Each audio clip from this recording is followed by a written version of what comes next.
making sure nobody else falls down.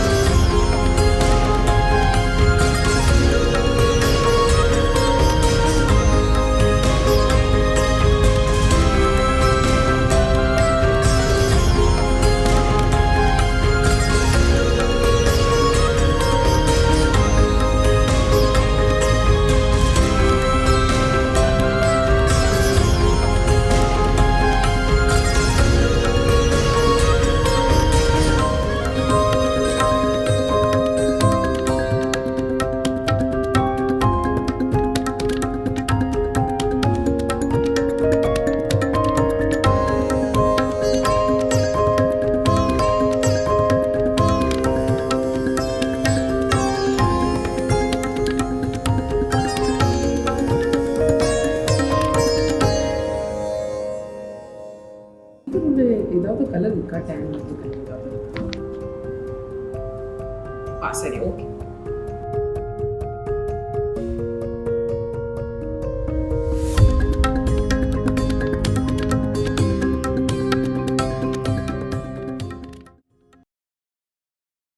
When I was at the presentation, basically I was talking about how things are fragmented for me, how I try and bring it together. So I decided to maybe go around the village and check for some things that really reflect the place for me. So this was one of the photos that I took of this beautiful door, and that was just standing in the middle of just like literally like ruins, like there's nothing left there. And I found the door so amazing. It's like it is like its own world in and of itself. So if you look at it in that context, like you just look at these two pictures, it's so cool because I would never have thought of looking at something like that, but my own mind was like, oh, this is so beautiful, this is something that is very real to me, it's how I've always felt. So that's how I took up this door. For me, it's also the experience that is like it has to look like life is coming into the paper.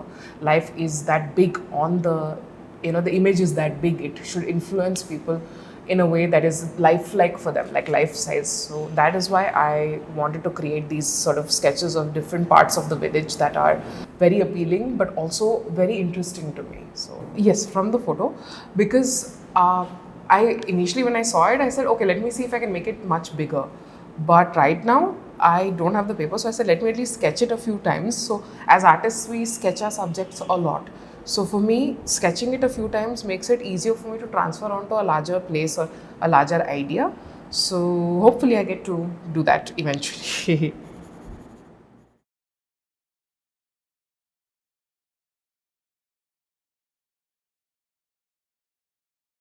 I actually was lucky enough to get the opportunity to go overseas for my education.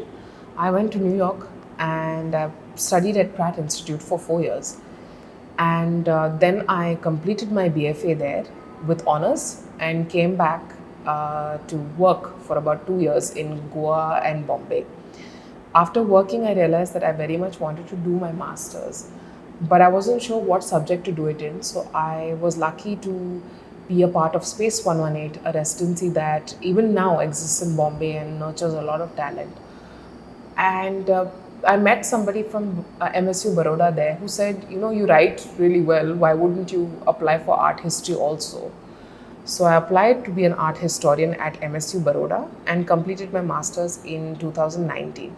Officially, though, the certificate arrived in 2021, so that's just their policy. But yeah, that's how I built my educational background. Otherwise, yes, I read a lot. I like to figure out new things. I like to figure out what people are like what they write about, what they think about, perspectives. So, and especially people who have moved in their life, because I also moved around a lot in my life. Every 2 years once I would move. So not many people have that kind of a migratory kind of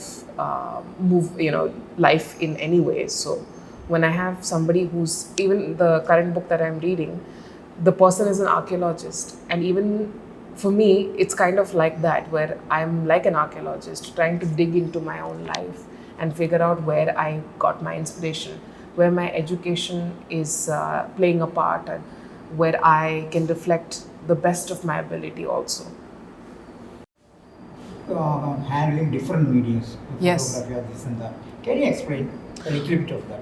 So the reason why I was choosing that many media was because I was actually in different phases of my life.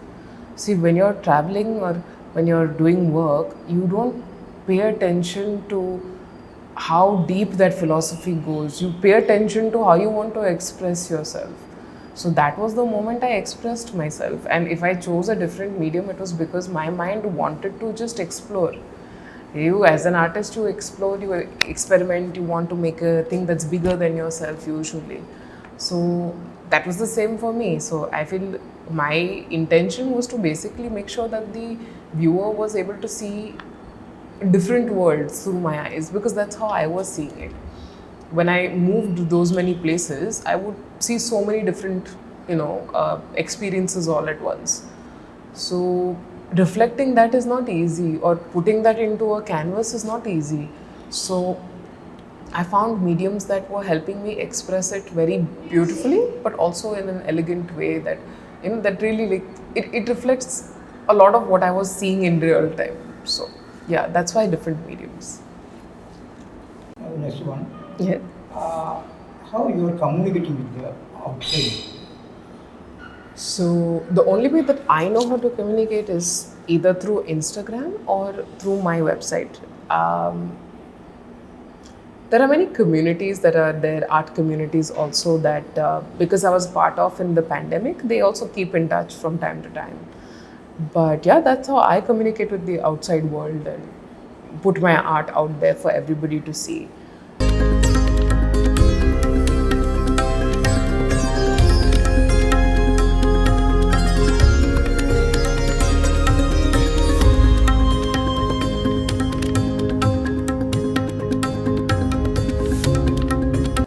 What is your future idea? So, in the future, I see myself being something between an artist and an archaeologist, because I research a lot about scripture, a lot about mythology, a lot about history. But I also like to put it onto canvas in a way that is accessible to people, is contemporary, or at least they can understand the concept behind it or even appreciate it. Are also rooted in the fact that I read a lot of books on, in fact, recently I was reading the Brahmananda Purana, and you get to know such beautiful stories of our own gods and goddesses. To me, the idea is to take these small stories and make them larger than life, so that people will remember, people will maybe even talk about it. So the point is to keep the story alive.